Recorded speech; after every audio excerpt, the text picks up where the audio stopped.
Trying to make sure you are moderating, so I don't need to see you.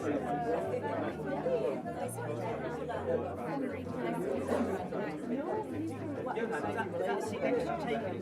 No, no. May I?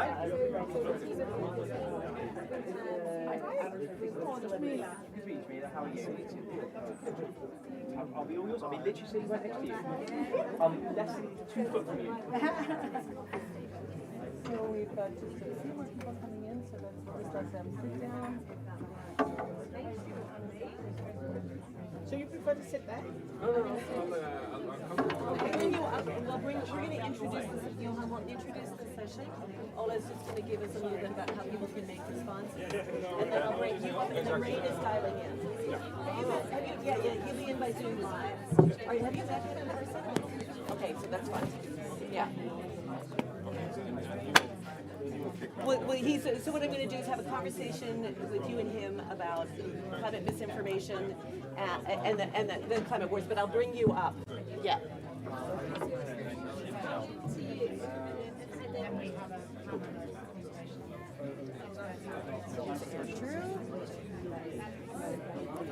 Session. I think we should make this here. Yeah, I think we should keep.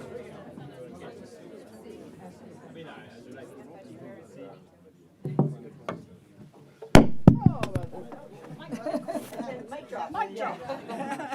Great way to start.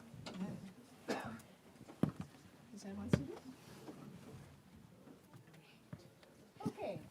Good afternoon, everyone. My name is Jamila Mahmood, and I am co-organizing this with our wonderful Gail Whiteman. And today's very exciting session, which is Beyond Our Bubble, Climate and Nature Messages That Resonate and Why. It's going to be very interactive. It's going to be at the speed of Gail, so you can imagine what that's going to be like.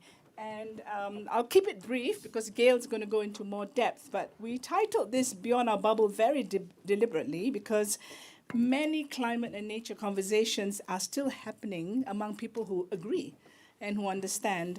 And today is about reaching beyond that into the realities of attention, culture, and decision-making, and learning from sectors that consistently cut through noise.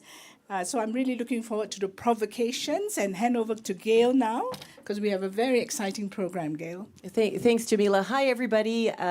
Gail Whiteman. I'm the Hoffman Impact Professor for Accelerating Action on Nature and Climate. That's a big mouthful. I'm also a founder of Arctic Base Camp.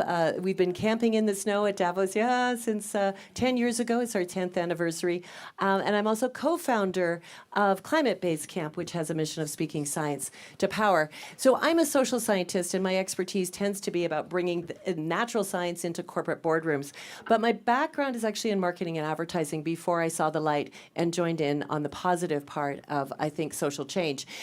So the idea of how do we communicate climate science, natural science, in ways that actually can break through the bubble has always interested me just because that's how I was initially trained. I think the agenda on this has risen dramatically in the last few years. And we can see, if you look around the room, we're in a small room. For me, I'm glad it's really hot because I've been outside all day. But we're packed in here, and we're packed in here for a reason. The reason is that we know we've lost, or are certainly losing, the communication battle. And it's up to all of us in this room and beyond to reverse that trend. So I'm really delighted to be working with Jamila on this. We are partners in crime in a number of different areas. Some of you I know, and hopefully I'll know many of you by the time this session ends. How we're going to run it is we've got an opening panel with U.S. actor Rainn Wilson, who will be dialing in from L.A. He will have a conversation that I'll moderate with Johan Rockström, who certainly, most of us don't think he needs an introduction, but is certainly a well-known voice and one of the most well-known scientists in the world, and a very good science communicator, of course. Then we have a keynote speech that I'll get into a second, and then we're going to have reactions from you. Then we're going to have a series of fire starters, so very WEF-like, 3-minute hot mics from a number of people that we've handpicked in the audience. We'll do 5 of those, and then we're breaking into workshops. So you are going to work in this room. We can't leave until we've actually started to crack that bubble and move things forward. So it's not about consuming us, it's really really about we are going to learn what this brain trust in this room has to say. Before I get into the opening panel, I would like to invite Ola to explain how he's recording and summarizing this in a really innovative way. Ola, over to you. So up there you'll see sort of the basic Do you want a mic? sketch. No, I think you can hear me? Yes. Okay.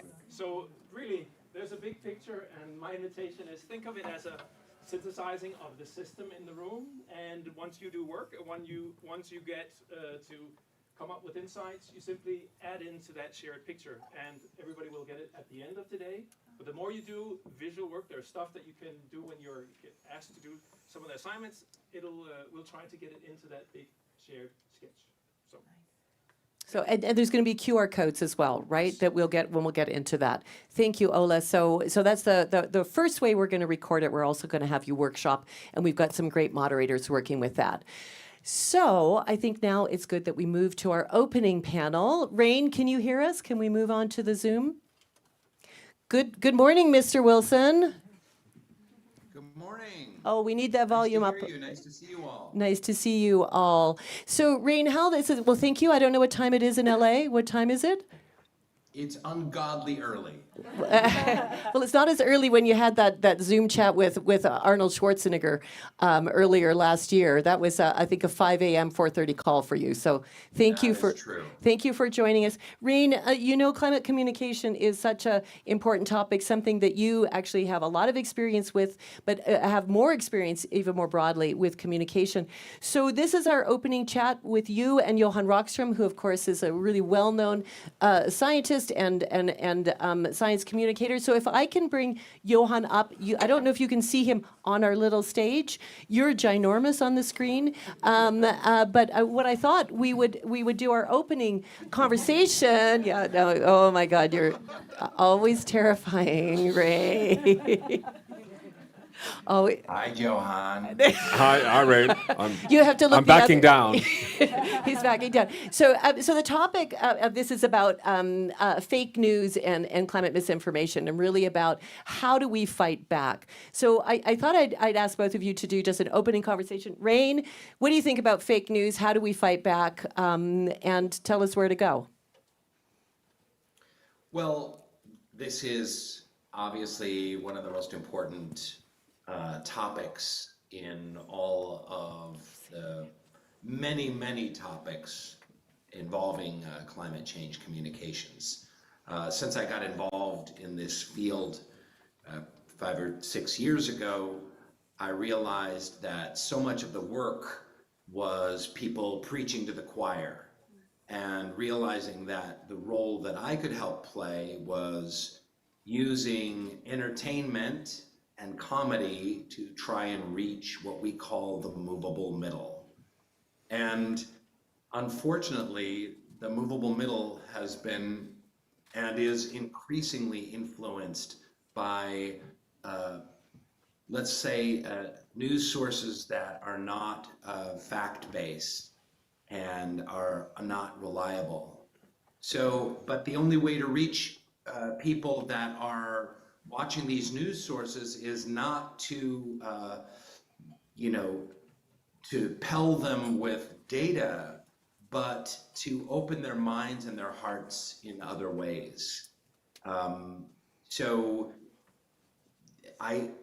what we've done a great deal over at Climate Base Camp is try to use humor to open their minds and get them to look at issues through a different doorway, and kind of dysregulate the news flow. Oh, I thought you were going to end with a joke. Okay, we'll leave it at that, Rain. I'll come back to you, so you've got a chance. Now, Johan, Rain just said to us that he thought that the best way to move things forward was not to give facts. I mean, you are a wonderful conveyor of facts, but what's your perspective on that, and also on the whole issue of fake news? I mean, to begin with, the fake news, disinformation ramp up in the world is real. We are in a battle. It is a communications war, and we're in the midst of it. One has to recognize that.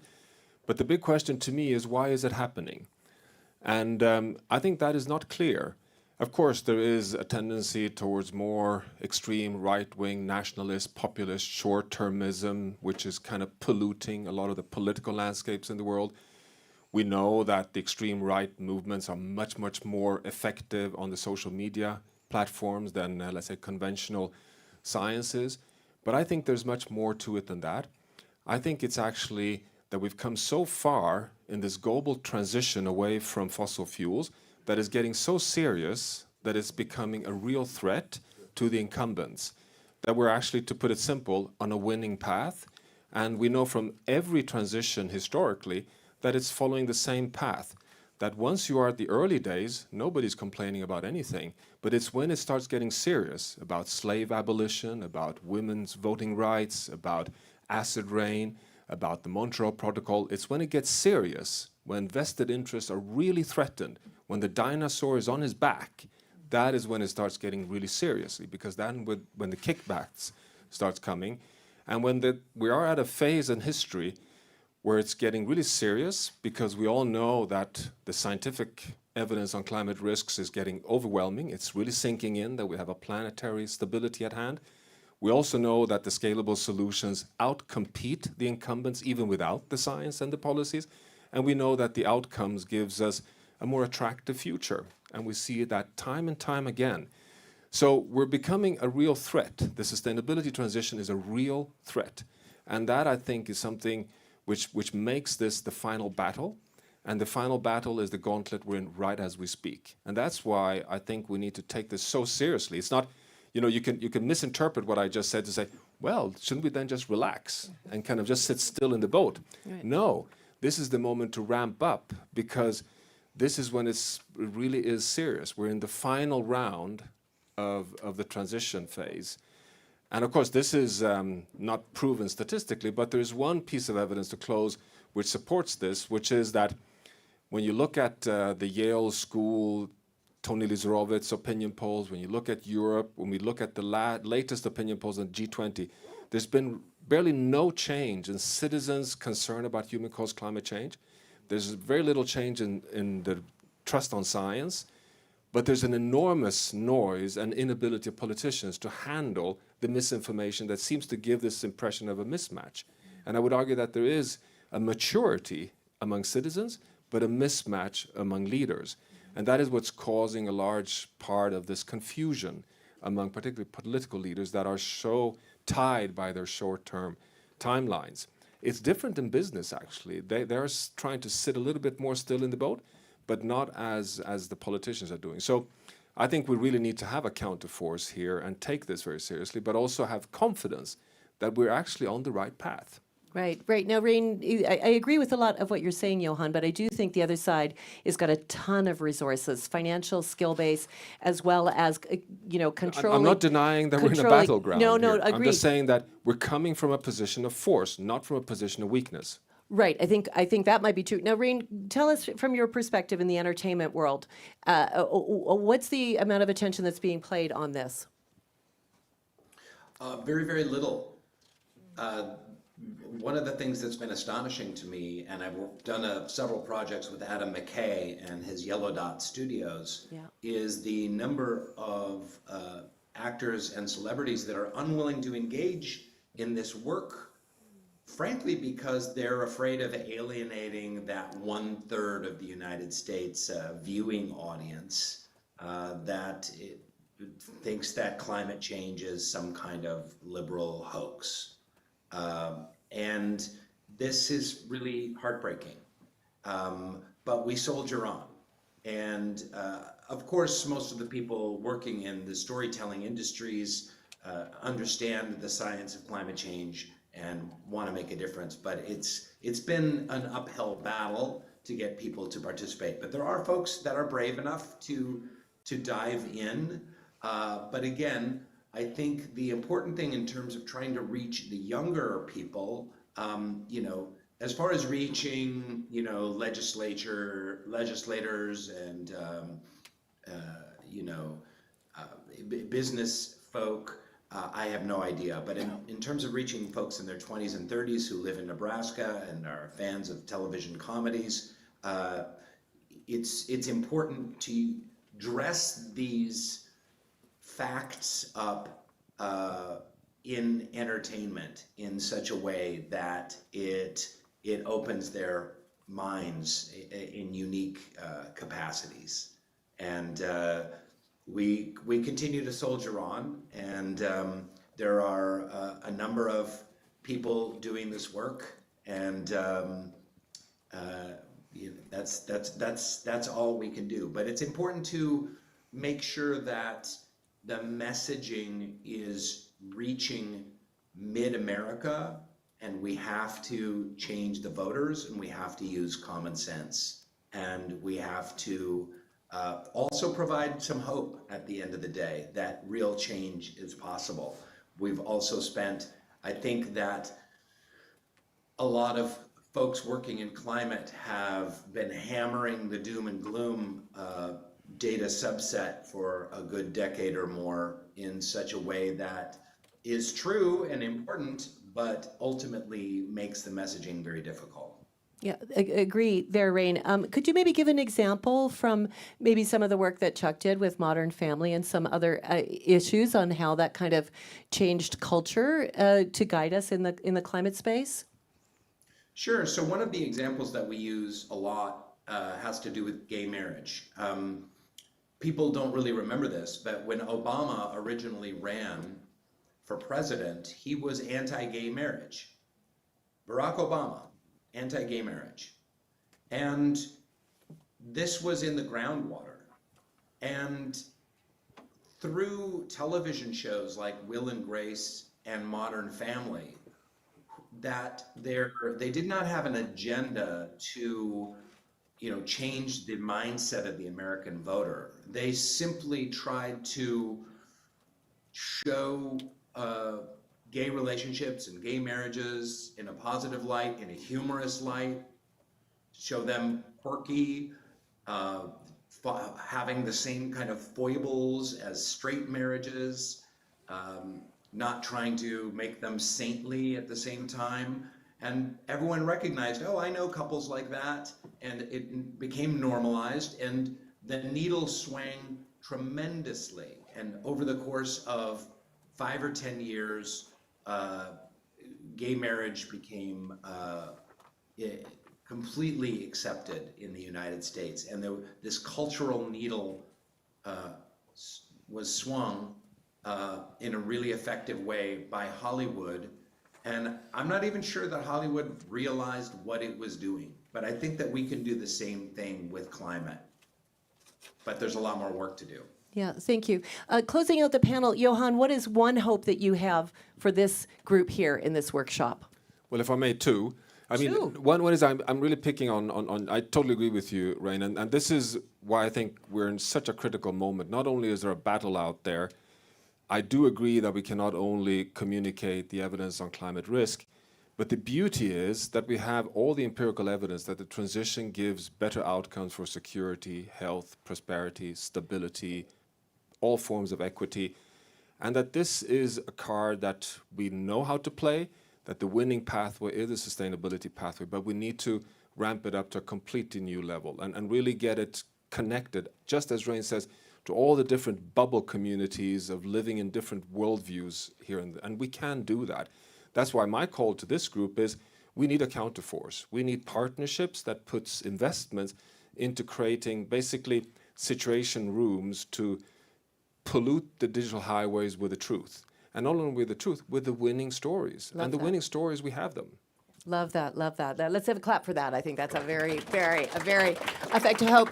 And Rain, what is your hope that you hope that this workshop, this group here in the Intent community at Davos 2026, what's your hope for us? Well, my hope is that the climate community is very fractured. And I hope that more focus is put on climate communication about how science, data, and positivity about renewables and the economics of renewables and the preservation of nature, the sacredness of nature, that this messaging can be put front and center in our climate work, because it's the most important work, I think, that we have in front of us. Well, thank you on that. Hey, clap around, I think, team. Johan, Rain, thank you very much. Rain, are you able to join us, continue on the Zoom, or are you running off to do lots of fun things out in LA? You able to eat breakfast with us? I can stay for a little bit. Well, that's fantastic. Johan, thank you very much. Rain, thank you very much. Clap for the panel. I'd like now to introduce Katie Gilbert, who's Managing Director at M&C Saatchi. Of course, M&C Saatchi is one of the I would say, one of the best advertising agencies in the world. I'm a little bit biased. I have worked a little bit with them. But I think it's great to hear, not from necessarily Hollywood and science, but now bring over the magic of advertising and see what Katie has to tell us. Katie. Thank you very much. Thank you. Is there a clicker, or are you going to click? Okay. Go ahead. Sorry, we're tight squeeze here. Lovely. So I've got 10 minutes, so it's going to be fast. But if you've got any questions or want to know more, this is designed as a bit of inspiration session. Great. Go ahead. Oh, sorry. Is that the clicker for me? Oh, lovely. Thank you. That's better. Lovely. So there's a climate paradox, and I think we touched on this in the panel just a second ago, which is if you read the survey data, it's lovely. Because we all care, 80% of us say we're willing to do more, we want stricter rules, etc. Lovely reading. But then we come to the reality, and we're not really seeing behaviours at scale, changing at scale, whether that's how we vote or what we buy. And we're also not seeing our issues transcend into the worlds of culture that we're experiencing. And it was a question of the other side, how other people are doing it. When Google's and the algorithms are sorting things, they are really good at putting everything into lifestyles. So that's why, say, for example, the manosphere goes after the gym bros, etc. Because if you attach it to a lifestyle, the algorithm understands it and knows where to put it. We normally start with, this is the message we want to say, how can we get it out there, rather than what are the trends out there and how can we capitalise. So I think we need to change our starting point a bit. So on that note, let's talk about why we think this is happening. I think the first thing to think about, and I'm sure lots of you in the room are aware of this, is although there is an issue of misinformation, we need to stop thinking about the issue in the terms of information and think about it in the terms of attention. There's this really good book, if people are interested, The Siren's Call, about how attention has become the world's most dangerous, endangered resource. So information is absolutely infinite. Attention isn't. It's finite and it's scarce. So how do we gain people's attention? We have to compete here, as I just said, in the algorithm, online and social spaces. But increasingly, something I think the climate and nature community need to think about is we're also going to be needing to be competing here. So most of our brand clients at the moment are pulling spend out of search engine optimization and switching to large language model optimization, because they understand increasingly that's how decisions are going to be informed about views, etc. As a sector, we need to prepare for that because it's on our doorstep now. So how can we really drive an audience and culture first approach to cut through? Because that is really how the other side are achieving their success to a large degree. Obviously, as you said, Gail, they've got more funding, etc. But this is one of the ways they outperform us. So I thought maybe a nice place to start is looking at Mintel published their 2026 global predictions. There's three big themes. I could talk about all three, but in the essence of time, I'm going to talk about the first two. So this one's really interesting. So their predictions are between 2025 and 2030. First trend, anti-algorithm. First of all, we didn't know the algorithms existed. Then we thought they're convenient. And now we're going, wow, overwhelm, confusion, lack of autonomy and control. So there's growing anti-sentiment against this. And Mintel are encouraging brands to think about that segment and how they can appeal to them. It's a really interesting segment for us to think about. Secondly, the new young. So midlife is extending and people are increasingly going, how do I live well for longer? We know from WHO data the impact of toxic air particles on NCDs. When I turned 40, I suddenly got loads of strength training and all the things I knew to live well longer. I don't hear about this. But we could frame it in a lifestyle, and then it would get onto my feeds, because it would be, oh wow, it's hard to live longer when, you know, so many toxic air particles are underlying causes of the NCDs that kill us or affect our life, etc., etc. So again, really interesting reading the Mintel reports and thinking how we could piggyback those themes. Also, we looked at the top search items for last year in 2025. Number one is weather. Whilst we know that weather isn't the full topic, there's more we could be doing to strategically think about a response to that. And then fifth, and this was a conversation Steve and I and Paul and I were having earlier, the fifth one is price. Now, we know that a lot of things being affected by price is because of climate impact. So both of those feel like they've got potential for this year. And then what we've also done is looked at the top themes, and I'll move here so more people can see. Top themes per passion point. Sport. Number one last year was FIFA Club World Cup. We can assume it's going to be FIFA again this year. Now, one of the big conversation topics was about weather disruption. They already know that 10 out of the 16 venues from this year will likely be disrupted by extreme weather. What are we doing as a community to mobilise about it? Because we know it's coming. Are we going to put together a sort of community to think about a targeted, holistic response to that? Second, I really love this one. So I didn't know about it until some younger team members told me about this one.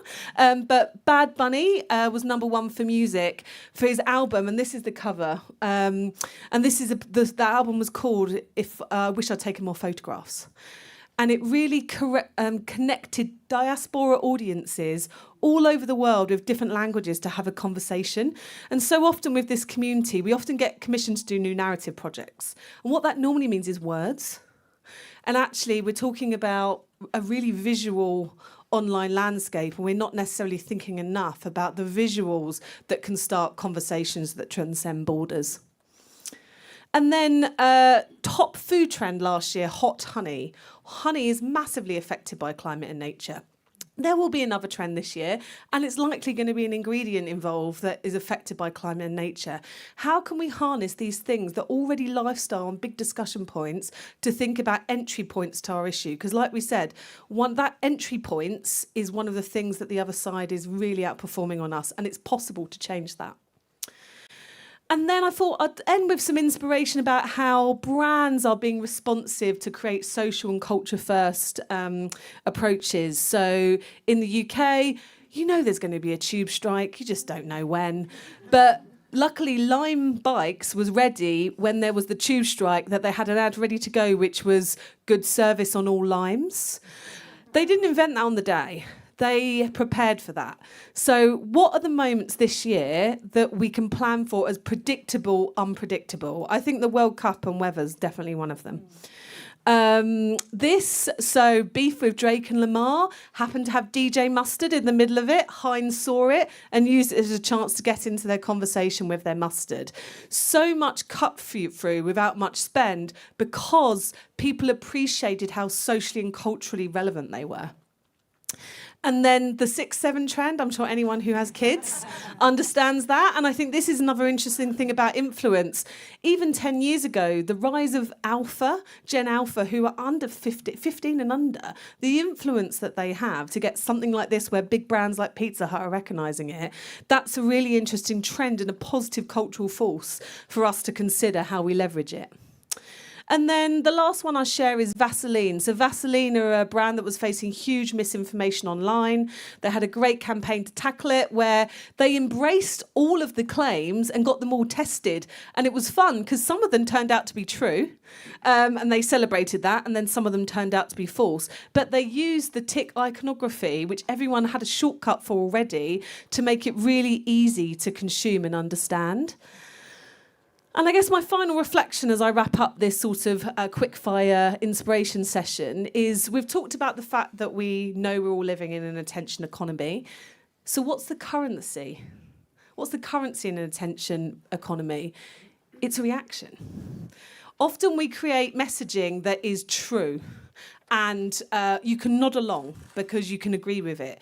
But just passive agreement isn't reaction, so it doesn't go anywhere. And sometimes I get clients going, oh, but we don't want to be the dog whistly, outragey people. There's a million reactions, fascination, awe. It doesn't have to feel like we're trapped on behaving a certain way just because the currency's reaction. So I think I'd encourage everyone to think, if they're writing a brief or they're planning to put any stories out there, don't make it a side effect. Think about what your emotion is you're trying to create. And then maybe a question that I think leads us into some of the groups we're going to do later, but let's think about how we can move the conversations we want to have close to culture, and how does that affect how we have conversations. Let's start with what are the trends that we can piggyback to have our share of attention, rather than, okay, we've got a campaign, this is what we want to say, let's plan for this, because that's where we're not cutting through in the way we could be. Thank you, Katie. Ola, if you could put up the code for responses for people, you can scan this in and you can start to give us some feedback. Now, Katie will be circulating throughout the different workshops. I know we're in the tiniest room that's hard to circulate. We'll do our best. But I'd like to, as people are typing in, I'd like to open it up and have a couple of four rapid fire responses or questions to both the opening panel with Johan and Rain and the opening scene setter by Katie. So just put your hand up. Maybe we can have Henry pass the mic around. I can't get back to this, but if you could just say, anybody want to say something at this point? That's the point. Oh, come on, don't be shy. Something, I pick you out. I'm looking at you, Peter. Surely you must say something. Okay, Paul, go ahead, grab the mic. Thanks, everyone. I thought it was a really good session. One of the things that I have spent a lot of time focusing on is Could you stand up, maybe? Sure. Yeah. One of the things I spent a lot of time focusing on, which I think would be really good for Johan and Rain if he's still on the line. But we're not going to test him. He might be gone now. Fair. Is also what way do you actually repackage something so that it emotionally lands with the person? So not just thinking to yourself, okay, I'm going to make content for me, but you're making content that you may dislike, messages that you may not resonate with you, but you're making it for the other person. So it's kind of a question to, again, everybody here, who's the person you're trying to reach and what would they care about? What does their life look like? Because for them, climate change may hit in a very different form, which, for example, might mean that the local sports field they go to is flooded, so they can't take their kids there. Therefore, they lose their Saturday. That's their only day off. So yeah, just to think about reframing an emotion. Fantastic. Thank you for that, Paul. If you just pass me the mic, that'd be great. I can take at least 2 more rapid-fire responses. I know I called you out, so you have to do it. Peter. Yeah. Well, hi, everybody. I'm Peter Browning. I've been working in this space for 25 years and run a consultancy called Browning Environmental Communications, which specializes in this. We work with a lot of the UN, the NGOs, and so on. I really take issue with what you said, Gail. Oh, God, I'm in trouble now. Just when you said that we've lost the communications battle, and the New York Times is writing this quite a lot at the moment, I think it's really, really wrong. I agree more with Johan. I think we did a tremendous job, such an amazing job, that climate action became part of the culture, even when it was uneconomic. And now we're having a very difficult fight, but I think that fight is political more than it's communications. And I think the result of that is that we need to try and find political actors in different parts of the world who will advance solutions to really, really difficult problems which are beyond just climate education. So things like, at the moment, China is absolutely the only source of the solution. China's technology is absolutely amazing for solving this problem, but how can we make that acceptable in Europe and America? It's extremely difficult. That's just one of them, but I could go on. Well, give us one more, Peter, and then I'm going to pass the mic. I think there's a lady behind you, and then I can take one more after that. So give us an example. Well, I think that's one of the big problems. I mean, I do think it's so difficult to figure out the solution to that, but I'm really interested in talking to people about that. I think another big issue is in tech media, so in social media, Yeah. the reality is that the control of social media is with certain people who may not be acting in the interests of the planet, and that's a big shift that's happened recently. And I think, again, I don't know the solution to that, but perhaps Europe, in particular, should regulate social media. Great. Thank you. If you just pass the mic behind. Okay, I may have raised my hand a bit prematurely. I'm Mila, I'm with Rios.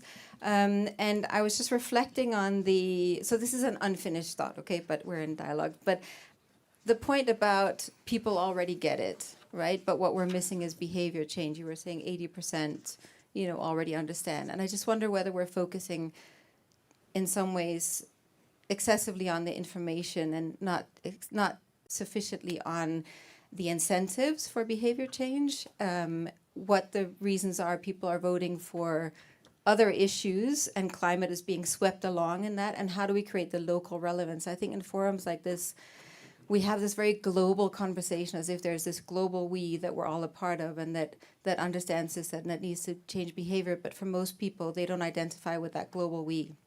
They identify with a local we. They identify with their community, with certain interest groups or whatever, and it has to be relevant to the we that people identify with, and they need to understand how climate is going to affect them and the things that they care about and the things they have a stake in. So I think we have to be able to contextualize the conversation and work on this in a multidimensional way. So. I think that wasn't really unfinished. I think that was excellent. I think Katie wanted to make a quick response to that, and then we're going to move into the fire starters. I think that context point is really interesting. But I would say it's one of the things that the other side is doing incredibly well, because like I mentioned about manosphere and gyms or whatever it is, they're really good at basically starting with passion points and working backwards. And that in a way that context first approach is what makes them so successful. So I completely agree with your point. I agree with you, it's not a global, but I think that sense of context first feels absolutely right for how we're going to achieve that change. Thank you both to that. Okay, Jamila, over to you. Thank you very much, Gail. A round of applause for Katie and everyone. I have so many things to share as well, my thoughts, but we'll do it at the end if we have time. But these fire starters that we're going to have now are really not mini keynotes, they're just short provocations. And we have two wonderful people to help us with this. Our first fire starter will bring a media lens and explore the reality of the news environment, unpack why climate is so often drops out of headlines. And we will have our friend Andrew Jack, the global education editor for Financial Times, to help us with that. Andrew? Andrew, can we pass the mic back? If we can, I'm sorry, we cannot reach you. So we're going to pass the baton.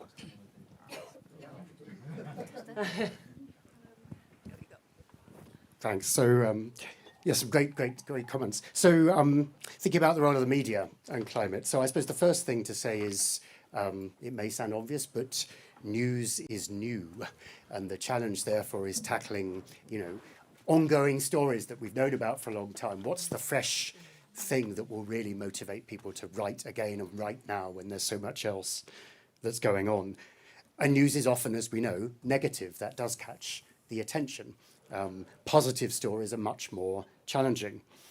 A second thing is attention spans are short, and as we heard, getting shorter. And the distractions are many. So the prioritization of issues that perhaps you've heard before, perhaps there's some debate about, always challenging to get to the top of the news agenda in often shrinking media formats and budgets. A third, I think, is connecting the immediate to the long term. We all know weather isn't climate, for example. How far does a episodic event really link into longer term trends that do shift the narrative, the perspective, the science.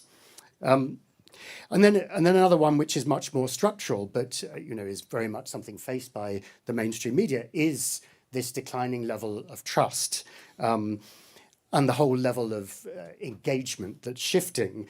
In many ways we talk now about the shift from a traditional sort of cascading model of people going to trusted media brands of influence and the information flow is downwards to now networks of sharing amongst social media from trusted friends and family.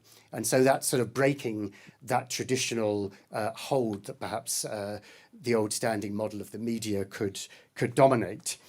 And we're seeing as part of it, of course, I think a shift towards increasing tribalism, if you like, and affiliation. So perhaps less than we might like to hope of a focus on evidence and data shifting understanding to loyalty to existing organizations, political parties, whatever it might be. And climate science and denialism is a classic case of that. So that's some of the pressures. I mean, just thinking, perhaps trying to be a little bit more positive about ways forward. And I'd say, you know, I would perhaps, but certainly the FT, my organisation is trying to do a lot. We do a regular climate capital section. We do a climate graph of the week. We do an email providing the explanation behind the data and how we interpreted it. So trying to lift the hood. In my own space around education and business schools, we try to assess schools on what they themselves are doing in the teaching and the research and the engagement with students and indeed in their own operations around climate. So trying to put a spotlight in places where that you can have an impact, in our case very much with a decision maker audience. A second thing I think is around responsiveness, and very often I find that scientists, not just in climate but in all sorts of spaces, work at a different speed and are not very responsive when a journalist needs rapidly some context, some data, some insights. And if they don't respond, others will fill that void who might be much more partisan and less effective or evidence-based. And then I think, as I said earlier, there's this whole society challenge. You know, the media is only part of and a reflection of wider society. And so I think we need to think about how we tackle that explosion of and fragmentation and tribalism that's taking place in the world, and what the role is of AI, as we heard, and social media, amongst others, to engage. And then a final thing perhaps is around, and again, a note of optimism maybe about compelling content and different types and formats of content. You know, we have to go where our readers are. That might mean going onto social media. It might mean humor, short video, graphics, podcasts, going to very distinct audiences and segmenting the way in which you're reporting. And I talked the other day to Ken Burns, the US documentary maker, who had I think a slightly more optimistic note, because I said to him, you know, everyone's on TikTok, 20 seconds. And he said, yeah, but, you know, at the same time, he's producing, you know, the latest is 12 hours on the American Revolution, but people watch it. So on the one hand, short attention spans. On the other hand, if there's a compelling narrative, people are binge watching Netflix for hours. Yeah. So we have to think about those different formats and structures. Thank you. Thank you so much, Andrew. So I'd now like to invite Zelda Chauvet, who will look at why facts alone rarely change minds and why storytelling often succeeds where data fails. Zelda. Thank you. Good afternoon. So we've heard a lot about it, but if information actually could lead to action, the situation might be very different today. We don't really have a knowledge problem. We do have a cognitive human cognition problem. And yet, all climate communications is still designed as if audiences were capable of understanding and receiving information as we intended and acting accordingly.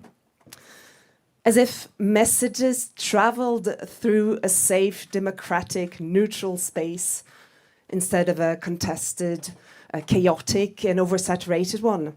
In reality, the messages we produce travel through a dense filter before they even land.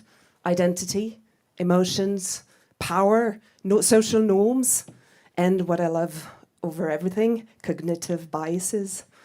What are these biases? Well, we have, for example, the confirmation bias, where we tend to interpret information for it to fit what we believe and who we already are. We have the reactance bias, where we tend to act contrary to a message when this message is a threat to our freedom. We also have the, I forgot that one, the moral licensing bias, where we do one good deed and then we feel liberated from any obligation of acting differently. And I know we all understand that one. And it's really important to think about that, because once the message is out in the public sphere, then it doesn't belong to the sender anymore. It belongs to audiences, and audiences will reconstruct the meaning of the message according to their social and political realities. Research showed today that climate inaction is less about denying climate change than about delaying, deflecting, diluting responsibility. People agree in principle, but they postpone change in practice. And we've heard it before, yes, but not like this. Yes, but later. But yes, but others should do it first. And lobbies are really good at using these narratives. And they actually work. And they work not because they carry out lies, they work because they seem reasonable and even progressive. And they don't look like propaganda. They actually look like common sense. So this happens every time action is a threat to freedom, affordability, lifestyle, and it triggers our deepest human desire to protect our identity, our autonomy, and our social belonging. So I do believe that before thinking about the best narratives, the best formats, the best reach, we need to accept one factor, is that information is not only, messages are not only about saying the right thing. We need to understand how and why people hear, defend, reinterpret information. Because the lobbies are not really out there. The lobbies are actually in each and every one of us. Thank you. Fantastic, Zelda. Thank you so much. Now we've got more fire starters. Gail, over to you. Thank you very much. The third fire starter I'd like to introduce is Steve Walls. He's a co-founder of Climate Base Camp with Rain, myself, and another comedy writer, Chuck Tatham.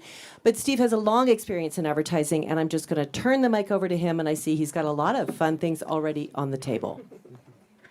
Yeah, I didn't have anything when people started speaking. I'm glad I'm a third.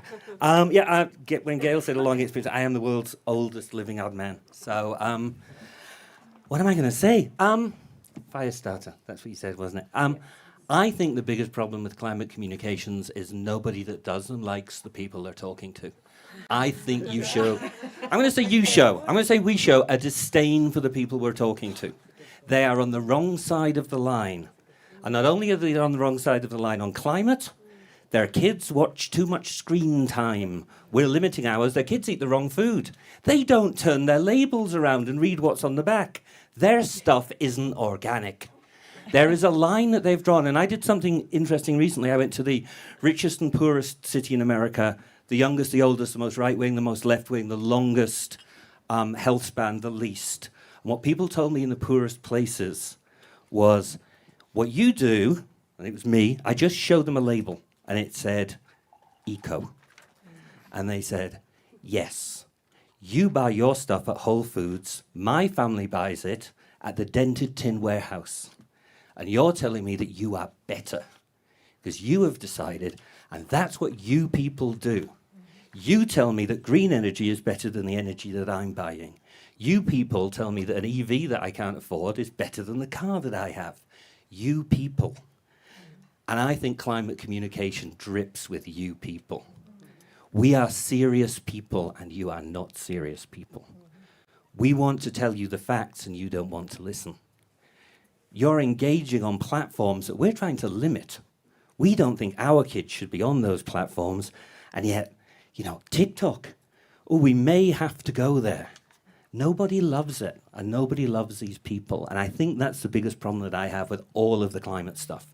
There is no love. It drips with disdain for the people that we're talking to. And nobody has ever changed their mind in an argument when someone has said, yeah, but that's because you're stupid. At no point is someone going, you know what, I am. Oh, if only you'd educate me, and then take it from there. And there's so many opportunities to engage and engage where people are, but we don't like the people, and we don't like where they are. So we would much rather they came to us and they came to our side because we are right. and they are wrong.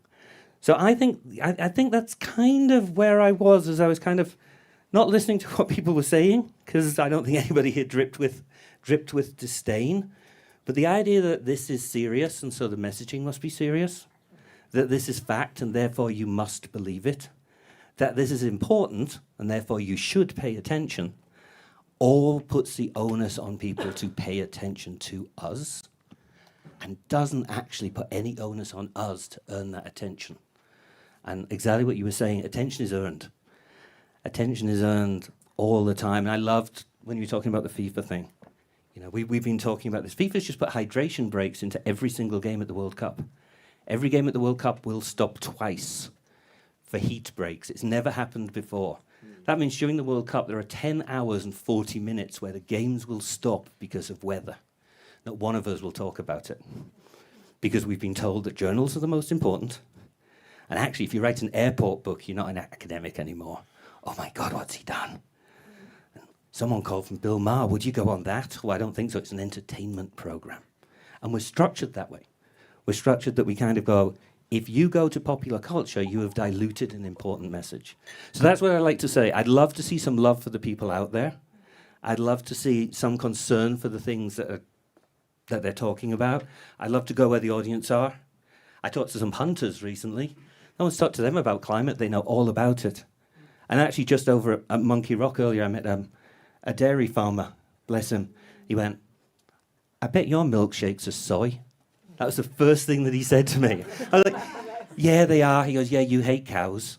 But that's where he came from. He started from, you hate cows. I was like, would you like a soy milkshake? We're probably right to have it. But it was there, and I couldn't kind of turn around and go, you know what, you're just wrong. You go, you're sixth generation. So what do we do? What do we do to help? And what do we do to help change your mind? So that's me. I'd love to see some love. Rather than, I think there's a lot of fights, there's not a lot of argument. And I just don't want to pick fights with people anymore. Yeah, well said, Steve. Well said, Steve. Thank you very much.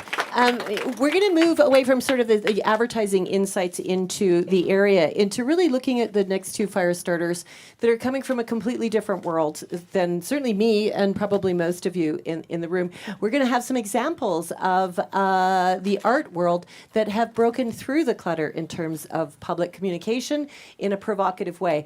The next fire starter is an international artist, Joep van Lieshout. He's from Atelier van Lieshout. He has done many things around the world. Many of them have been very provocative, and also has, yes, that's true, and also together with Climate Base Camp has a new installation at Davos. So I'm going to turn it over to you so that you can show what you want. Here's your mic. Oh, thank you very much. As an artist, I like to communicate in a visual way, so I have images that are here. So first of all, my name is Joep van Lieshout. I work under the artist name Atelier van Lieshout. That is actually a kind of a company that does art, installations, but also design, architecture. So it's like a larger group of people. And because I like to color outside the lines, and I did that when I was very young, I do it now, and probably I will do it ruling from my grave. I also started an exhibition space in Rotterdam called Brutus. It's about 6,000 square meters, and with that one of the largest spaces for contemporary art in the Netherlands. But as I told, for me, art is communication. So what an artist does is gathers all information that smells on the street, sees on the screen, talks to people, feels, and you take all this inspiration in your mind, and then at a certain moment it comes out in the shape of a painting, a photograph, a video, a sculpture.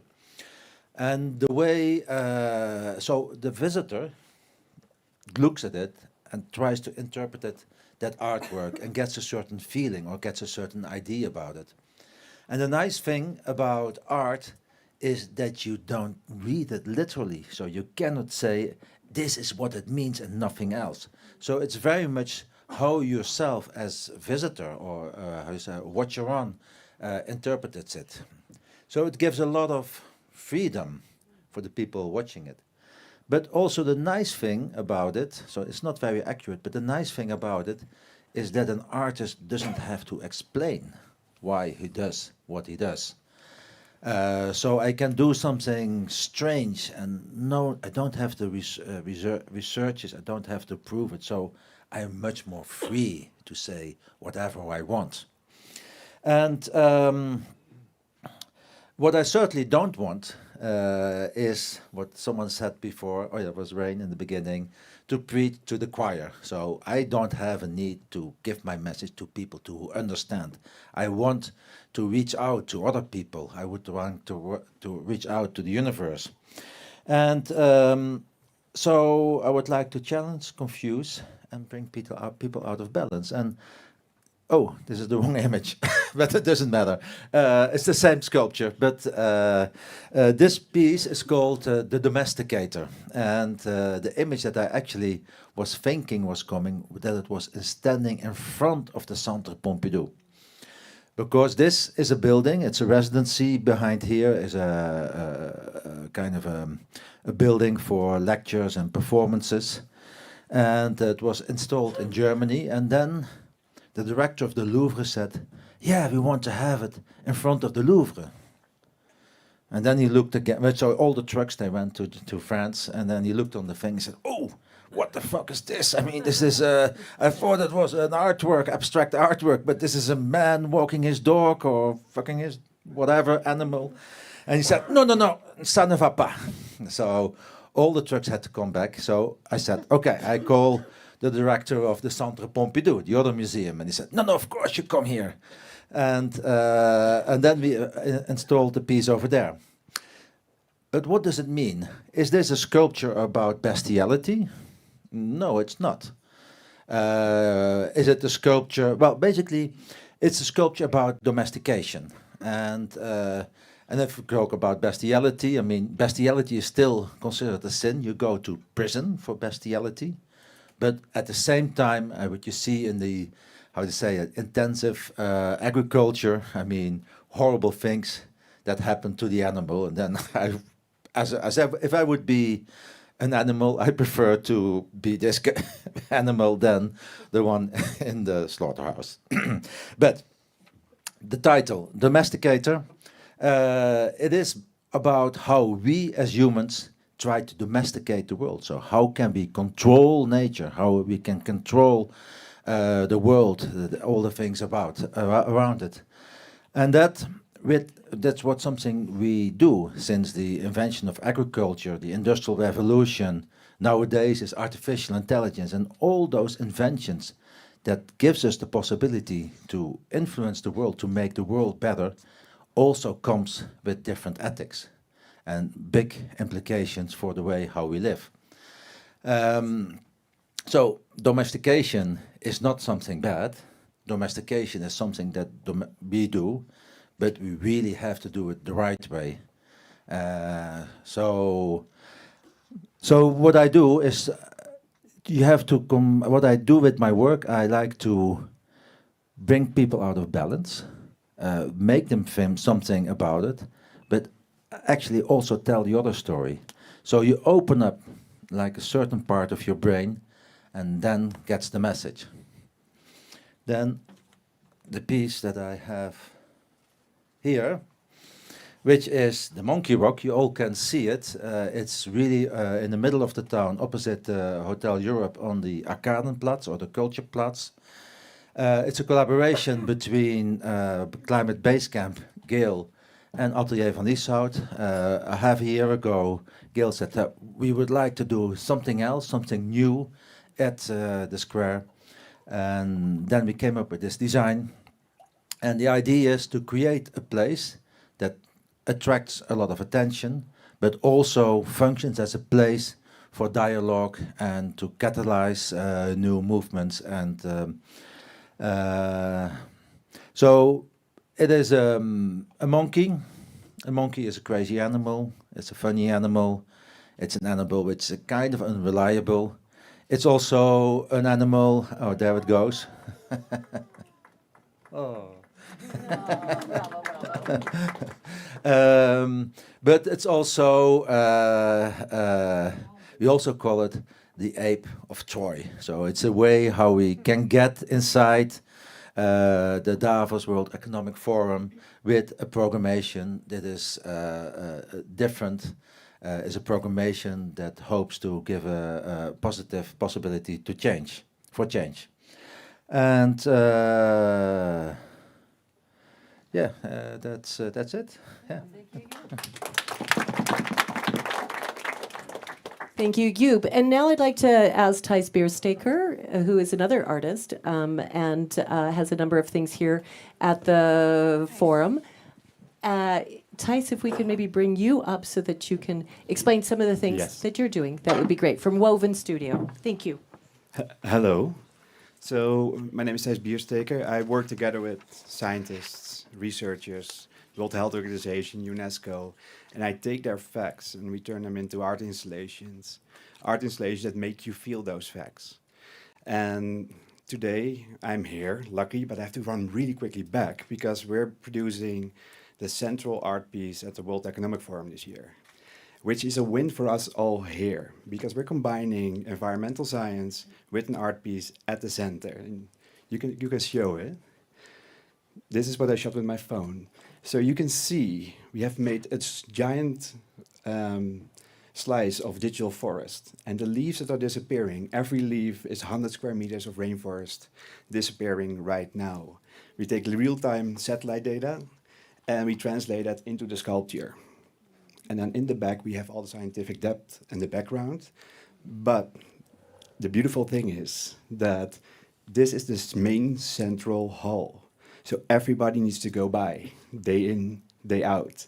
And what normally used to be the corporate blue and white is now being made green completely for us, which is fun. And I will tell you why. Because above this stairs is the orange dude's head office. That means he needs to walk by there every day. Now, as an artist, I know orange and green does not match well. So I will be loving the whole time, every time this happens during the next week. But I think it's a win, because if the forum acknowledges not only culture as nice to have, not only as a starter of dialogue, but as a catalyst of the conversations, putting a nature-driven piece, what we all want here, at that center, it sends a message. It sends a message that you don't buy for politics, but you actually make that point. And with that, listening to you and listening to all of you, I think I want to just address, because having a little bit of an advertising background as well, and working a lot with the scientists leading all over the world, I think we're failing. And we're failing really simple what we're doing best. We're failing to turn the complexity of science into a compelling worldview. And that compelling worldview, that hope, that little bit where we go to, that is something that's so undersold. That is so, what's the world I want to be a part of? What's the world, how my daughter can have a better life, how I can drive a better car? It goes down all the way to that simple messaging. And it's hard to imagine, right? I mean, we're all deep in the data. We're all deep in the doom and gloom. We're all numb by numbers. But in the end, I think you can boil it down. We have a political crisis. We have an economical crisis. We'll have an AI crisis soon. We have a biodiversity crisis and a climate crisis. But what we're here is we have an imagination crisis. We have an imagination crisis to speak to the imagination of the millions with the beautiful work that we're doing all over the world. And we should be more proud. We should be more proud of putting it at the center. We should be more proud of using art, using any form of communication as a tool of like, this is where we're going to. How cool is this? Because that will make people feel the facts and make us join it. And that's how we start a movement. Great. And with Thank you, that, thank you. Thijs. Thank you. And good luck back inside the forum, and definitely keep sending us some photographs with that. So we've had fire starters, we've had a keynote, we had a panel with Johan and Rain, we had lots of great stuff. Now it's up to you to do the rest of the great stuff.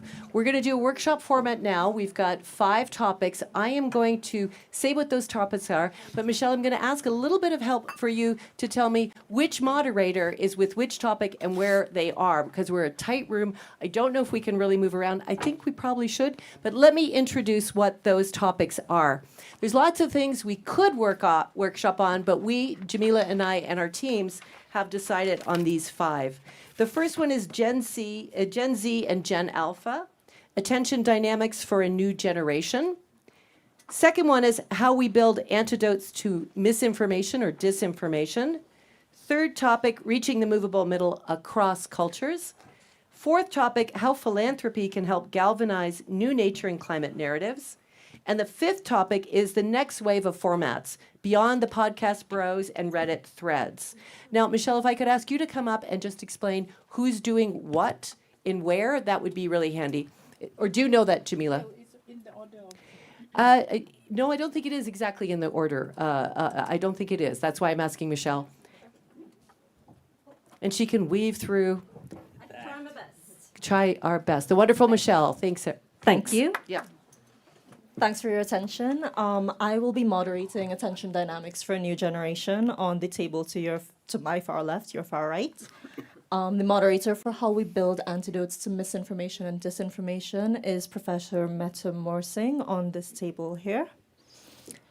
Reaching the movable middle across cultures will be moderated by the very capable Steve Walls at this table. How philanthropy can help galvanize new nature and climate narratives will be moderated by Iona Pop at the middle table. And the next wave of formats beyond podcast bros and Reddit threads will be moderated by Paul Goodenough at this table. If you would like to move, I suggest you get a move on. Yeah, let's do that. And Katie and Jamila and I and probably Johan will move around, and the moderators will be reporting back on rapid fire responses. Pretending that it's because it's a good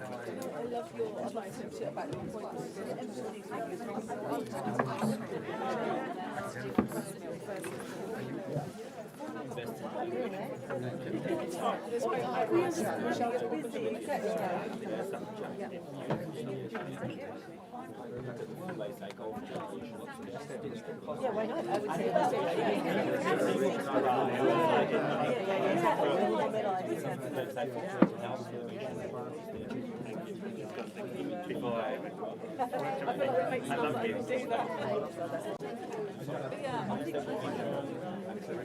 I'm just going to stand. Yeah, I'm going to stand just here against the wall. Like the wallflower I am. Many things. Yeah, exactly. Okay. And I believe that you guys just squeeze out from here. Can you stay longer?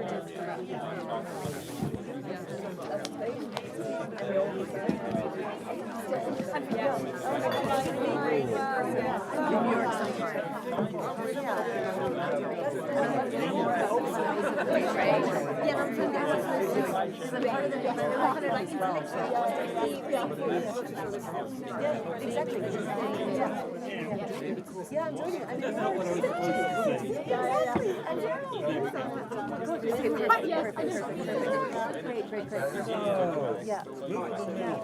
I'm doing it. Exactly. My favorite thing to do is usually I would take one of you people and draw around it. Yeah, we'll be having that. That's one of the things. Isabel really wants us to lay down. So we will try to do it this way. Is a different.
think the moderator should come on. My mic. Oh, hello.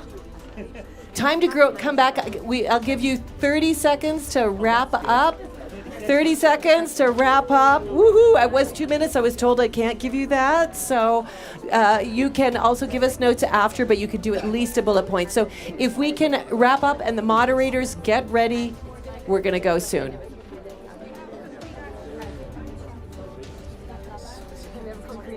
Each of their. Yes. Yep. Where is the other microphone? Michelle, can I give you the microphone for the back of the room? For passing it to the moderators, it's too hard.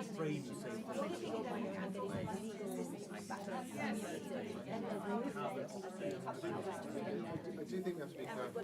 It's desirable to have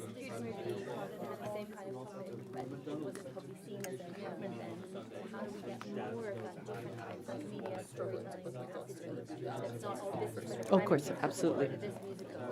I put you last. Yeah. Ah. The 2018 California maybe the next one.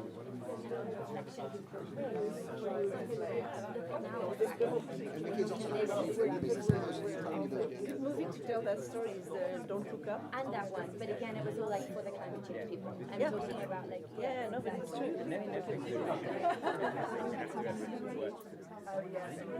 Yes. Yeah. It's also without stories. Yeah.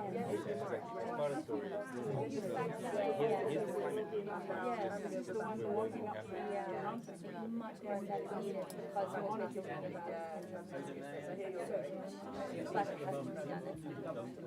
No, I like that.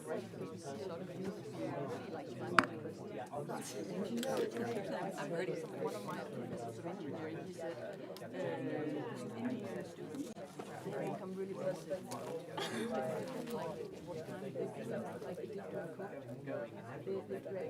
don't do anything, stay at home, and wait for somebody else to fix it up. But I talked to a teacher who is organizing like United Nations meetings and so on, and she said the young people are fed up of all these. Okay, moderators, thank you. We're coming back as a group. The moderator job. They don't want to hear. The moderator job is a difficult one, but what we're looking for is 2 insights, 1 opportunity, 1 barrier, and 1 action idea. It was written down. Okay, or your choice of those. 1 maximum 2 minutes, maximum 2 minutes. So Meta, if you don't mind, I'm going to call on you first. 2, and do we have a microphone for Meta? And if you can stand up, please, that would be super handy. And say the name of your issue topic. Yeah. Thank you for giving me. I'll give you back later, Gail. Thank you I for think this. she will. Okay, we had a really enlightening discussion at our table. We talked about dis. So the misinformation, the disinformation, and we had about 6 things that we'd like to, just share with you very briefly. Speed. If we could, when people are, exposed to disinformation, if we could have someone speedily tell us what's up and down, what's right and wrong, we need some people to invest in that, tools. Second, the sort of constant fear of being wrong, both from the scientists, but also those who are checking. We talked about the NGOs, for example, fact-checking again and again, because you don't want to go out there, say something wrong from the so-called our side. So there's about honesty. Are we too honest? Don't know. Honesty. The third thing was about maybe we just need to use the techniques from the other side, the putting very, very, very much information out there all the time. Don't be afraid of repeating yourself on TikTok, for example. Fourth one was about AI regulation, the transparency of how that info on AI is actually generated. We need more AI regulation. This is a true antidote. And the critical thinking, we talked a lot about critical thinking in our educational systems. It might be there, but we don't examine. We don't examine our students. There's only one correct answer to get the A+. Maybe that's also not good. The last one was about love. Oh. And don't moralize, get more into the cultures, but don't moralize. The youth don't want to be moralized, but they want to engage and have agency. Thank you very much. And moderators will ask you to give us a snap of your summary afterwards as well, to include in the notes. Just a photograph, just so you can type it up afterwards. Yeah, Paul, you're next. All righty. Table number 1. Table number 5. So we started off from the audience, and the audience we went for was perhaps a little bit off-piste, but it was really important. So it's the 2,000 people at Davos. So we looked at what's the opportunity if you could actually make content or do something to activate 2,000 people at Davos, who are some of the most important people on Earth. So the 2 insights we had was, one, there's a certain amount of ego that's implicit with the people who come to Davos, but actually it was also one, what I think was quite a deep understanding, is that how many stakeholders and how unable to act actually those people are. Because at the end of the day, they are not just themselves when they're here. They're representing people, constituency, whole nations. So that is the barrier, that they are not as they're not as easy to get to and actually get them to change their mind as perhaps a normal person is. The opportunity is what we've seen with things like acid rain. When you get a global agreement on something, it can change the world very, very quickly. If you could affect those 2,000 people, it would change everything for everybody. Also happened, of course, with the cutting of the international debt. Massive things can happen. So we thought, what was the action idea?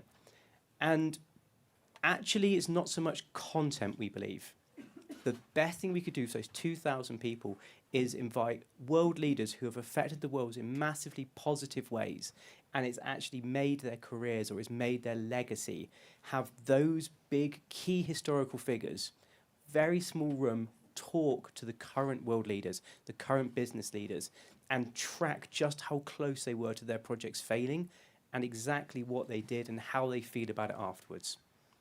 And that's us. Thank you. Thank you. Thank you. Iona, if I can call on you. Is that what you discussed or just Paul discussed?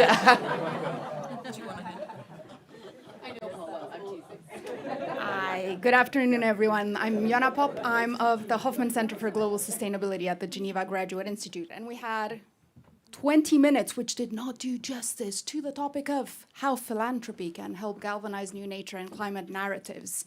And it was impressive that we had so many from so different fields. So obviously, the discussions did not land in a straight line, which made them all the more interesting. What we do have as an insight is the fact that philanthropy is best placed to create community, to identify gaps of communication that are not filled because they know what is funded, they know what is in the pipeline. But we also know that they need access to the communities, you people. So we are moving from the idea of just strategic communications, which is important and needs to continue, but must also focus on local action and building a movement. So the question remains, how do we bridge the two? Something that is key, and I will now transition to, because it links to it, the idea of a barrier, is that philanthropists too are accountable. They're part of an institution. So they need to check what they fund. They need to carefully select. So for that too, we need partners. One concrete opportunity, because philanthropy is in a better place to fund riskier experiments relative to for-profit companies, is that of testing storytelling, but also pilots that are very varied and across different distribution channels. Communications needs to be accessible and needs to also rely on role models that can help multiply the communication messaging. Techniques alone do not suffice. One concrete action idea is that of human-centered communications and storytelling. The second one is that of matching the idea of strategic planning with culture change, with a more long-term view that can also focus on the local community projects. So I'm pretty sure I didn't do justice to all the ideas that came up, but this is in a nutshell what we've done. Thank you.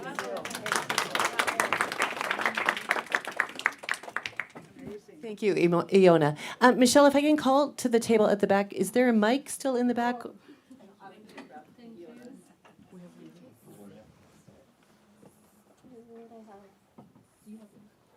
We have one There's here, one here. right here, right here. Very good. Thank you. I will just refer to my notes. So we had a very lively discussion. We came away with several insights about the next generation. Top of the list was that we need to stop talking about an attention deficit as if something is wrong with the next generations and the upcoming generations, because nothing's wrong with them. We've just been talking to them as if something is wrong with them. Young people are on something called an affection deficit, which I believe Meta's group also touched on. And our next insight is that they need to know that we're on their side, we're not just pretending to be. Their feelings are valid. When they complain and they lack faith and they don't want to listen to brands, it's because they have been lied to. They have been taken for granted in the past. And the brands that acknowledge this and move forward tend to do better than the brands that pretend that nothing has happened. Rosy, naive, green, all the time, constantly positive messaging don't resonate with people who have come from a history of knowing that mistrust has historically been rewarded, whereas distrust tends to add to their ratings because they know something that other people don't because the big brands are lying to them.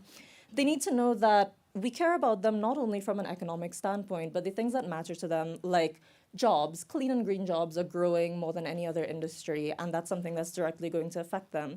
The cost of living crisis with pinches in supply chain are also going to affect them. So we're not talking to them about the abstract soy milk lattes, etc. We're talking to them about things that are actually going to have an impact on them at the grocery store and at the rental shop where people buy rentals. Next, we looked at a little bit of a case study about how we come across when we talk to other generations with empathy. For example, Katie gave the example on formula milk because they're very good at empathy. Fed is best, whereas breast is best ended up making many mothers feel guilty and therefore alienated and therefore was a less successful campaign. So they're not disbelievers, they're disempowered. Our testable idea is to find ways to make them feel like they're going to be listened to. Gen Z is not an abstract concept anymore. They are adults going into the working world, the universities. They are primed to make an impact. And the way that they make that impact relies on who they're listening to. We learn that persons using the internet, persons, not kids, using the internet from ages as young as 4 to 5 to 6 are being influenced by persons using the internet at ages 10 to 16, thereabouts. When we talk to them with respect as if they're peers and not as if they're children, they tend to do better. And when we talk to them in a more concrete and action and result-oriented way, we give young people the opportunity to test their power, including buying power, without being vain and preachy towards them. Thank you, Michelle. And Steve, you're the anchor moderator, so over to you. So don't blow it. We know each other very well also. Yeah, I'll blow it. I love my table. They're great. Yeah, we probably didn't do the exercise properly. We talked about people's groins. That was good. Yeah, so we have John, who might be an accountant or a plumber. We're not quite sure, but he has a van. It's a posh van. And we just looked, and you kind of go, I hate the word insight, because it never is, but I'm going to pretend that I don't hate the word insight. The world's awful. There's an insight. The world is awful, and most of that awful is urgent. It gets delivered to you. It's on your credit card statement. It's the bill. It's when you fill up with gas. It's when you get something and the kids need something, and they need it tomorrow. And all of the awful things that are happening with the cost of living crisis and the fact that I don't talk to my mum anymore because of politics, and we didn't get together this Christmas, and Thanksgiving was off because of Uncle whoever. Everything is terrible, and everything needs to be dealt with now. And most of those things I can deal with. Where do I scrape the money together to pay for that is much more immediate than how do I change that weather thing? So we're really, really low on the list. And part of our barrier as we looked is we kind of looked and said, well, you know what we're always asking from people? We're an extraction business. We are a mining business. There's only farming and mining. Everything we do comes from the ground. You farm it or you mine it. And we mine. We say, this is what we want from you. This is what we want to extract from you. We would like a pledge. We would like a promise. We would like you to fill in a 5th recycling bin. Thank you very much. And there is no generosity to what we do.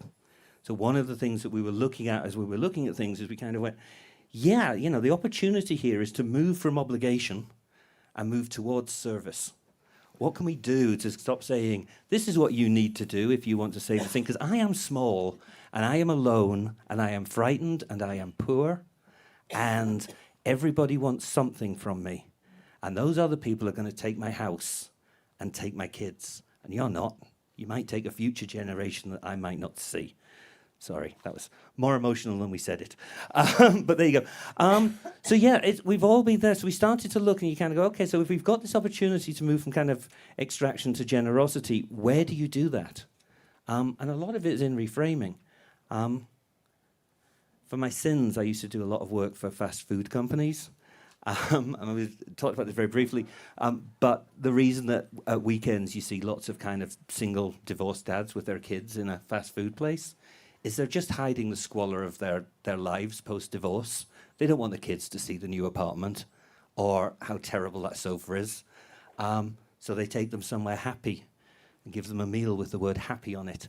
But there's a million things we could be doing instead. Right now, what we would say is, come plant a tree and lower your carbon footprint, as opposed to, as a community, we're going to build a forest for the kids. Let's plant something in the woods. Let's all go out and do hedgerows. People are desperate for things to do. People are desperate for things that they can do together because they're alone. They're desperate for things that are free because everything costs a fortune. So one of the things that we wanted to do is say, can we be generous? Can we go out into the world and give people a voice? I was saying before, if he is a plumber, tradespeople have got the most amazing stories. They talk to everybody. Give them a platform. I'd love to hear what workers think about climate. If I had every taxi driver to say, I'll tell you I had it in back, that Stephen Hawking had something interesting to say about climate. He didn't believe in it. Or whatever it was. So we're really, really interested in this idea of where do you go? Where do you go out? Where can you be generous? I thought it was a really interesting idea that I haven't landed, but what do you do in churches? What do you do with a pulpit? What do you do when people are out looking for community there to go, great, afterwards, this is the picnic, this is what we do. And we're not doing it to solve climate. We're doing it as an act of generosity so that people can fall in love with outside. Because if you're in love with outside, you're going to want to do something with it. So that was it. It's probably not the way that everybody else would have summed it up. I apologize to the group. But that's where we were. Well, thank you. Thank you, Steve. Thank you, group. Ola, if you could put the QR code back on so that if people want extra comments that they want to put on that were not in the summary, that would be really great. As we're moving to the close, Jamila is just going to give the results of a survey that she has done, and then we're wrapping up. So if you could put the QR code back, Ola, so more people can add in some comments. Is it there? I don't see it here. And if we could just make that QR code a bit bigger, so if you've got, I'm completely in the way here, so, and then we can capture some more of your thoughts. And as you type that in, I'm going to pass the stage over to Jamila. Sure, thanks. Thank you, Gail. It was really interesting, going around the tables, listening to the insights. Now, I'm going to take you, give you a couple Everybody minutes. have the QR code, and then we're going to put Jamila's slide on. Thanks. Oh, sorry, that was me. Okay, it's also up there. Right, can we have the next slide, please? Right, okay. So what I want to share with you is I work at the Center for Planetary Health, so looking at the linkages between the health of the planet and the health and well-being of people, economy, and so forth. And what we did was we decided at one point to say that we're all talking about what we think people think, but no one's actually done a global survey. So we worked with Internews, with the support of Intent and the Hoffman Foundation, to do a global survey. We had in-depth discussions across 9 countries. and also online and so forth, and analysis of social media, YouTube, and so forth. And what we wanted to know really is about how is it communication being practiced, how is it being delivered, how is it being perceived.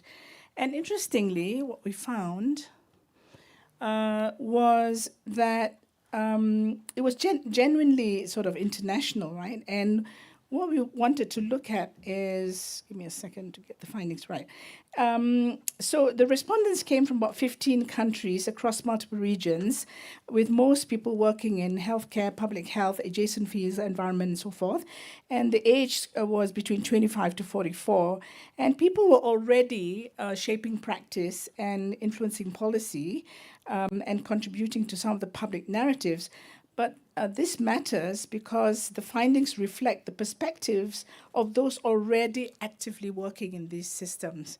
And even among this engaged group, we found that frustration with current communication approaches existed, with limited sense that messages are reaching beyond the already converted. So what we've been saying earlier. But what was interesting is that we then paired this with two implementation tools. So on your table, you'll find a copy of the report, but also a copy of the toolkit.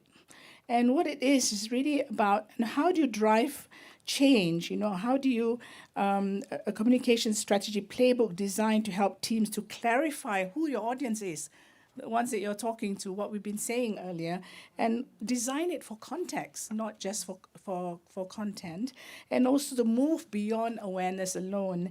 And very importantly is to look at, learning what actually works, what reaches people, what resonates with them, and what drives them to action and behavior change. And taken together, this report, this Voices for Planetary Health, a report and toolkit, really calls for a shift from expert-centric to people-centric, from fragmented messaging to coherent narratives, and information to intentional action. So really, just hearing what so many said in the room, I feel relieved and really, sort of validated with the report that we've done, the work we've done. So we've got several copies. We also have it in digital form, but I'm going to show you another slide to advertise something. Yes? Do you have it? Here we go. Some familiar faces there. So earlier on, someone mentioned China, but I would say that as someone who's half Chinese and also coming from Asia, the Chinese government does things very differently from any other government in the West. So it's not easy to replicate what China does. But when we were talking about tipping points, there are negative tipping points. When you reach a certain point, everything just goes spiraling downwards. But there are also positive tipping points. When you reach that tipping point, everything goes exponentially well. And it grows and it grows and it grows. So we rarely talk about the positive tipping points that actually, are really our pivots, our levers for us to have these positive outcomes that we were talking about. And what we are doing, so this happened in Exeter, is where they have it. Next year will be in Potsdam. A lot of discussions were very Western-centric. So I came up and I said, all the examples you're giving is China and India, and these conversations are not happening, and you're not learning from our side of the world. As an Asian, I will tell you that many of us don't really care about Mr. Trump because, we say we can't do anything about it. Let's just get on with our lives and make our people healthier, safer, and our economy, able to thrive. So what we decided is to bring these conversations to Asia, but change the whole format to talking about love, faith, culture, art, business, technology and AI, of course, but also health. And really, it's going to be a very exciting program that I just want to say Gail will also be there. So that's an attraction point. But, it'll be really exciting because I think that what I want to say is that we want to show that the tipping points is really important. How do you grasp the positive tipping points? How do we now go from despair to hope to possibility. So, we want you to join the conversations. You can find out more about it from me, Johan, Tim Lenton, who really leads on the Tipping Points work, and I will co-chair this meeting in Malaysia, and we can throw in a visit to orangutans and other monkeys if you like. So thank you very much. Thank you, Jamila. Thank you, Jamila. We're closing out, and I know some of you are leaving now. We've got technically 4 minutes left. Ola, I'm going to toss over to you to tell us about your wonderful summary drawing. I'm also going to get notes from the moderators. We will be doing a summary of this workshop and looking towards the future and what are the next steps. Hopefully, we'll repeat this again in the intent zone in a larger room, I think. Maybe not quite so hot. Ola, over to you. Do you have a microphone? I'm convinced everybody can hear me. Yeah, but not on the live stream. Then I need.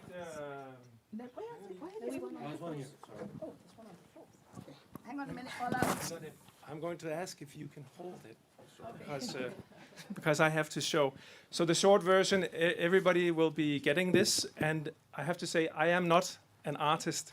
I just like systems thinking and mapping with sketches. So this is not very pretty, but I think what's important is when you see a story, and I think that's one of the things. So the war room or the situation room, that's where you started. So that's what here in the bottom corner. We then have some signals. So everything about signaling was a little bit of the lighthouse with some signals of what was out there. But it was also based on this information bubble that's up there. And we're talking about how to, with signals, burst it with these reactions. Then you guys had a lot of insights onto the first part. And then we went down and we had these fire starters. So unfortunately, the fire is burning down here with different kinds of input. Not very well written necessarily, but the point is, you can look at this and you can hopefully recall an image that tells a larger story. And that's one of the things, that's my, I think, hidden agenda. We also need systems thinking to be part of a very strong skill building that we can all benefit from. So just in the last part, you were out in 5 groups, the pathways. Each has a color, and each has something about insights, opportunities, barriers, and action. Maybe I didn't capture them well enough, but maybe the host also didn't communicate them in the right order. Sorry. But so here they are. So we won't go through them. And then there's, as you moved into the last part with the report and the tool, there were some of those that you then had as inputs. So those will all be captured, and then we'll see if we can refine it, and it'll be part of the follow-up. And we need all your contact numbers so we can send it to you. Yeah, I think most people have registered, so I think we have all of their emails. Thank you, Ola. Thank you very much for that. So on behalf of the Nature and Climate Impact team, I would just like to say thank you to all of the moderators, all of the fire starters, the combined team of Michelle and Zibo from Sunway, who did all of the logistical stuff, intent. I'd like to say thank you to Katie Gilbert for her keynote. Rain and Johan have had to go on to something else. And thank you to Jamila, who is the most wonderful co-host that I have worked with so far in Davos this year. I'll toss it to you for the last word. No, really to say thank you to everyone. Let's think about how we use communication as a lever, how we actually, before we say anything to anyone, think about putting ourselves in their shoes and how they will receive the message. And I think that, I hope you have a wonderful week here. And please stay in touch and see you in Kuala Lumpur.